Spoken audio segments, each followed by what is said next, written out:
होता है। पाकिस्तान में अगर खलबली मचती है, वहां पर अगर सियासत हिलती है, तो उसका असर भारत पर होता है।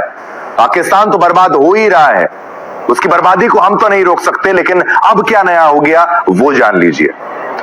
पाकिस्तान की सरकार अब देश की कमान फौज के हाथों में सौंपने की तैयारी करेगी। फौजियों ले लो, देश चलाओ, तुम राज करो, तुम्हारे अंडर हम आएंगे। ये वहां के नेता भी चाहते हैं या फिर कनपटी पर बंदूक लगाकर ये सब करवाया गया है कि भाई करो ऐसा। सरकार संविधान में 27वां विधेयक जो है उसको संशोधित करने की तैयारी में, अमेंड करेगी उसको। सरकार ने सीनेट में 27वां संवैधानिक संशोधन विधेयक 2025 पेश किया है।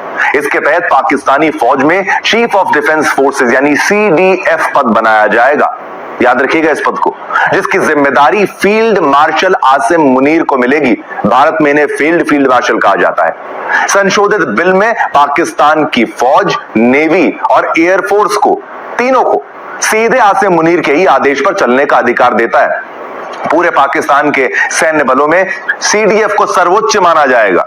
ये प्रमोशन फिर हो रहा है आसिम मुनीर का। इससे आसिम मुनीर की शक्तियां बहुत ज्यादा बढ़ जाएंगी। फिर यही आसिम मुनीर पाकिस्तान में खुलेआम आतंकवाद को पनाह देगा।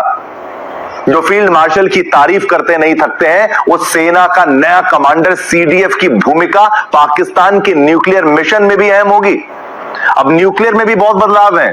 कौन उसको हैंडल करेगा, कौन उसको लीड करेगा, कौन बटन दबाने की ताकत रखता है, वो भी कमांड इनके पास इनडायरेक्टली आ गया है। कमांडर ही पाकिस्तान न्यूक्लियर और रणनीतिक शस्त्रागार की देखरेख करेगा। कमांडर एक आर्मी ऑफिसर ही होना चाहिए, जिसे CDF के कहने पर प्रधानमंत्री ने नियुक्त किया हो। यह भी इसमें रूल है। संशोधन विधेयक को लेकर जहां पाकिस्तानी सरकार का कहना है कि संशोधन से देश के प्रशासन और न्यायपालिका में शरीफ जो प्राइम मिनिस्टर है वो क्यों दे रहा है ये पावर आसिफ मुनीर को। मेरे को लग रहा है कि ये आसिफ मुनीर का US प्रेसिडेंट के साथ जो नजदीकियां बनाया है उन्होंने, उसी का दबाव में डीप स्टेट का जो हमारा अमेरिकन डीप स्टेट है वो ये कंट्रोल कर रहा है।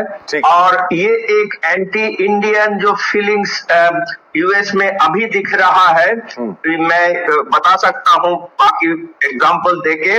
पर्टिकुलरली हमने देखा है न्यूयॉर्क में जो मेयर बना है वो इंडियन ओरिजिन एक मुस्लिम है। उनके में उनका इलेक्शन में ट्रंप का प्रॉब्लम है, तो इंडिया को कंट्रोल नहीं कर पा रहा है ट्रंप एंड डीप स्टेट।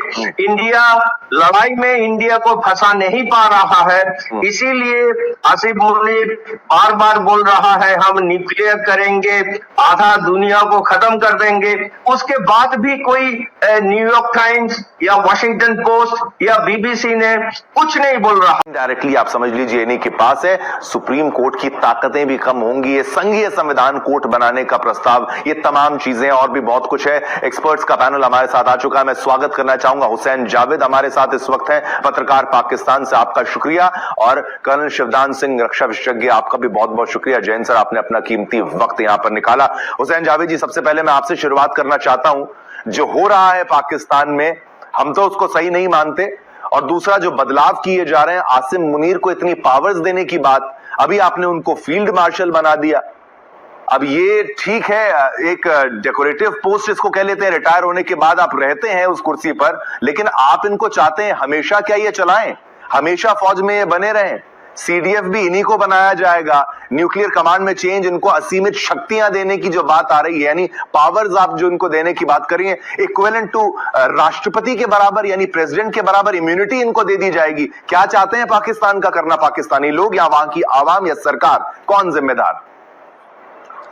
जी, सबसे पहले तो good to see you Shivam, और जो हमारे पैनलिस्ट है उनको भी सलाम। बिल्कुल ये टॉपिक जो है आजकल बर्निंग टॉपिक है हमारे। तैयार नहीं होंगे इस तरीके से।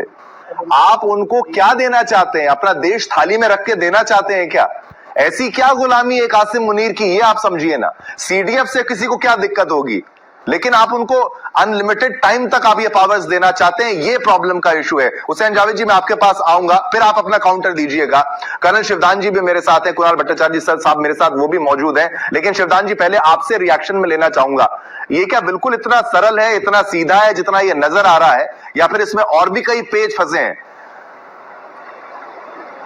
ऑडियो अनम्यूट कर लीजिएगा। हाँ, पाकिस्तान का एग्जिस्ट जो वजूद में पाकिस्तान आया था 1947 में, तब से ही पाकिस्तान की सेना पाकिस्तान को अपने कब्जे में लेने की कोशिश कर रही थी। इसी के लिए उसने भारत से दुश्मनी भी ली और पाकिस्तान में जनता को अपने कब्जे में लेने के लिए मुस्लिम